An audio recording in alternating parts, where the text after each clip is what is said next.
Hey guys, welcome to J Hauser Writes. Today we're going to talk about me having ADHD and being a writer and just my experience with that. I watched a video recently where it talked about an author who had an agent, actually sold a book, it's I guess coming out soon, who was released and then had trouble with a second literary agent in publishing because of their ADHD, or at least that's, their claim. They didn't give specifics, and then when they shared the name of the first agent, they also did not give specifics.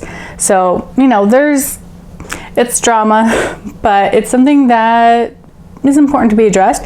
And I just also wanted to share my experience that maybe can be helpful for others. So when I hear that the traditional publishing world struggles with ableism and working with people that have disabilities, I can definitely believe that. It's very rigid. It's intimidating the gatekeepers and knowing that they have deadlines, and it's a strict business. It's a corporate thing. And for me, I want to be a hybrid author. I have my reasons. I've shared that in another video, so you can go check that out. So I do want to do traditional. I am doing indie, but it is intimidating in a lot of ways. And I think especially for people with things like ADHD. So when I think, why would they have been released? I automatically just think that they were struggling with their deadlines. And if they asked for extra accommodation, extra time, and that didn't fit what the publisher needed or the agent wanted, that's the only thing that I can really think of is that they weren't meeting deadlines. That's assumptions. We can only go so far with assumptions. For me, I could see that being a problem in some ways. How it works for me, now I have not talked much anywhere about being diagnosed with ADHD, and I still struggle to call it that because I feel like I don't have the H. I feel like I'm ADD because I don't feel like I really get the hybridness, but it does present differently in girls than boys. We think of that stereotypical boy that can't focus in class, and girls hide it better. It tends to come out more as anxiety in my experience, trying to cope with things that are supposed to work differently than your brain wants them to. That's maybe not the best explanation, but I didn't really script this. I didn't really prepare this. I've got a video chat with a developmental editor, and I need to run it by the post office and all this stuff. Anyway, what I'm trying to say, squirrel? Exactly. ADD, ADHD. Focus, Jennifer. For me, how ADHD works in writing is mostly beneficial, I feel. It means that I have written 8 full manuscripts in the last year, in less than a year. 6 full-size novels, 2 novellas, that just means shorter than the average word count for the genre, and I'm happy. That doesn't include other books that I've started or that I've outlined, other concepts that I have, the brain, just so many things. And I like it. It's just not necessarily in the same tidy linear path that might be desirable in traditional publishing because of the way I work. So right now I am concurrently editing 3 books. I have a series of 5 books, and the first one is the one that I'm getting closer to announcing a publishing date on here hopefully soon. I've got the cover art all squared away. I'm just working on final critiques and edits of content before I go to a copy editor and proofreader and trying to decide if I want to do an audiobook. There's a lot. There's so much. So I'm working on edits with that. And then the second book in the series, I've just gotten feedback from, I think, all but one of my beta readers and critique partners. So I'm in the back of my mind processing all the edits that I know I need to do. And then I'm actively editing actually the 4th book in the series because I just got done editing the 3rd book, and I want to have it prepared for the voracious beta readers that want to continue. Anyway, I'm just saying, I hop between projects, and for me that works. Some people, when they're writing a book, they're writing that book and they're focused on that book. I don't do that. Like for NaNoWriMo, this is my first time doing it this last fall. I get started on that project and then I get kind of stuck, or just in a lot of ways it's unmotivated, and I think maybe that's a struggle. Granted, There are other mental health issues that could contribute to that for sure. But, I get stuck in one place or just not motivated. So then I hop to a different book and, I work on that for, a few thousand words, and I go back and forth. And for a lot of people, I'm assuming that would probably feel crazy, that you would lose the momentum that you have going with those characters and you would forget where you're at in the story. But for me, it's not that way. It's not a straight path. It's very much a work on this, work on that. And it's very scatterbrained. And that's the way it works for me. I don't know how to explain it better. I'm probably just repeating myself, and I'm sorry if this is just rambling, but I think that people with ADHD have great potential with productivity and in the realm of writing. I wonder, just kind of processing this over the last day or two, I wonder if people with ADHD also tend to be more like me in the sense that we're pantsers, meaning we don't make a super detailed outline of everything in the book before we go. I definitely don't. There are some books that I have to more than others, and it's excruciating. I have to think in my mind, okay, well, if this is a young adult book and we're in high school and this is 2 months from this incident to that, is there going to be prom? Is there going to be homecoming?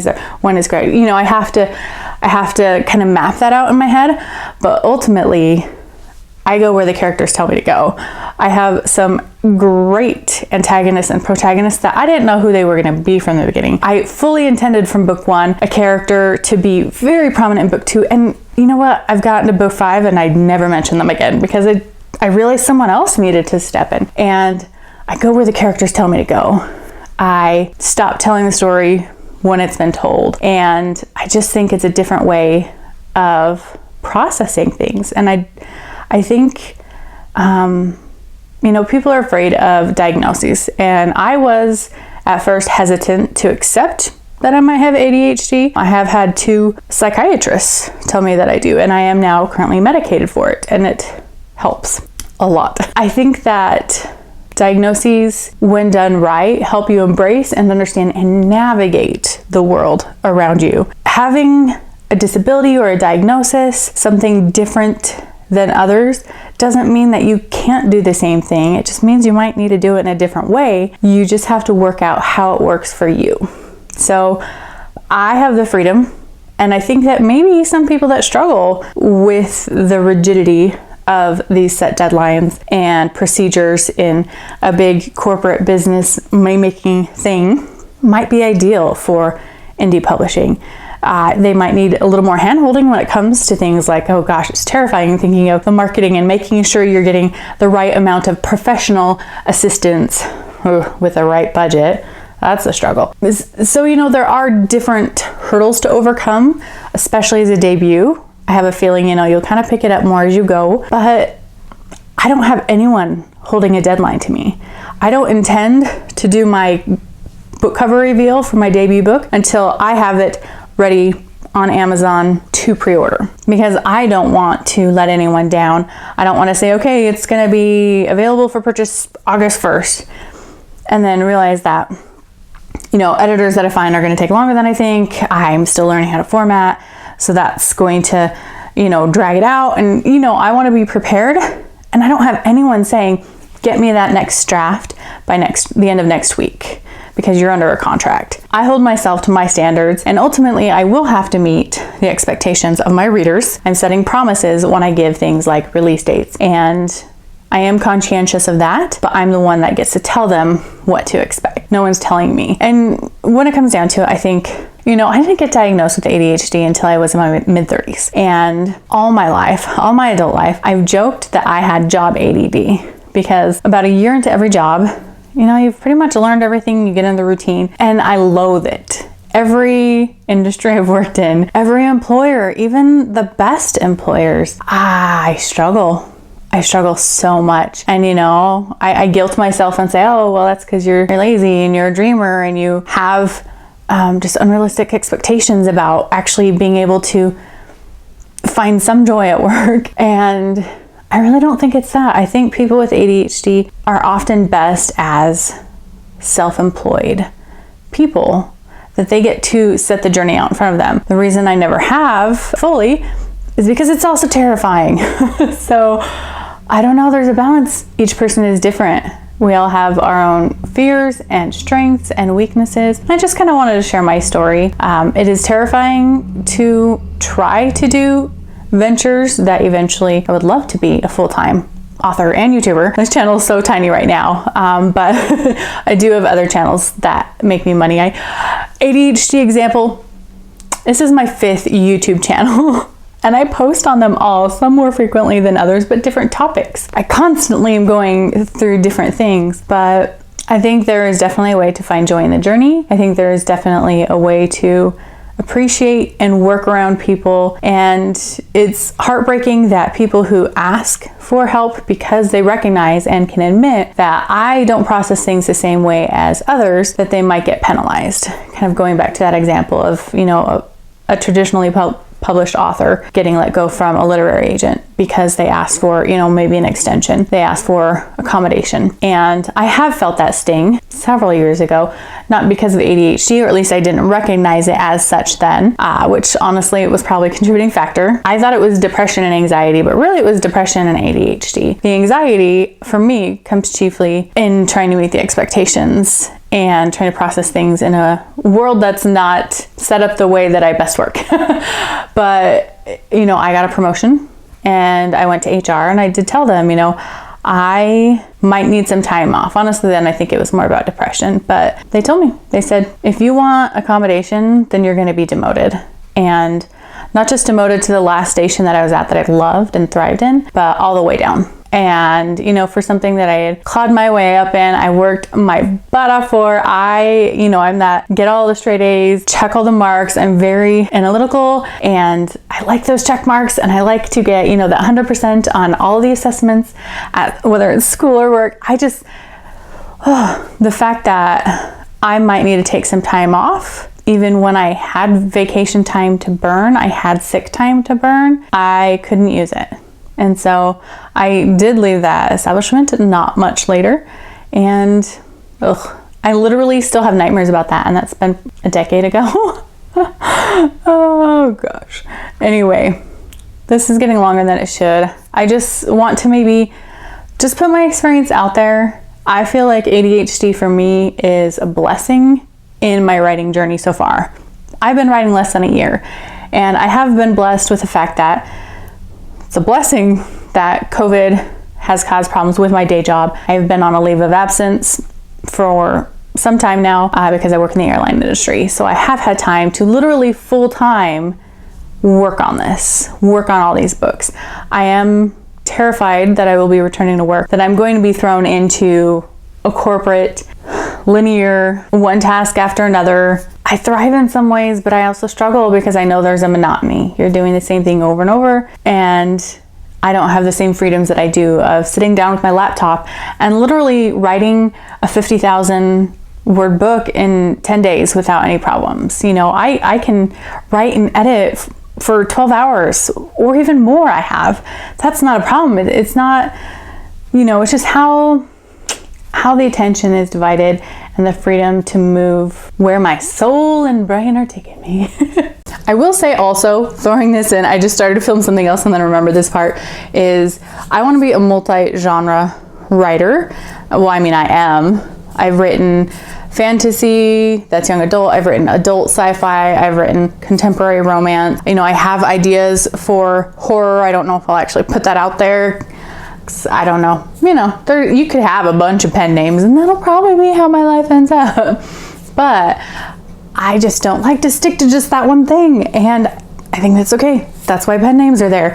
I love how rampant pen names are in a community that, you know, nowhere else in my life is it normal for people to be like, yeah, I put out a project and I spent hundreds or thousands of hours on it. And then I didn't even put my real name on it, which I am using a pen name kind of, you know, and I've got other pen names that I plan to use. So anyway, multi-genre, because why keep it all in one line when you can just go where the characters and the stories take you? Anyway, I'm sorry, this is really long. Maybe I'll cut some out. Maybe I won't. Maybe sometimes we just need to allow ourselves to ramble, especially as someone with ADHD. This wasn't really, you know, one of those videos where I have specific bullet points, but I just want to share my experience, and I hope you're having a great day. I hope you will subscribe. Check out my newsletter, which I'd love for people to sign up for updates, and my website and everything. That's down in the description. And you know what? If you want to see some of my other creativity, and you know, that's one thing too. I'm going to throw this in because I skipped over it because my brain goes everywhere.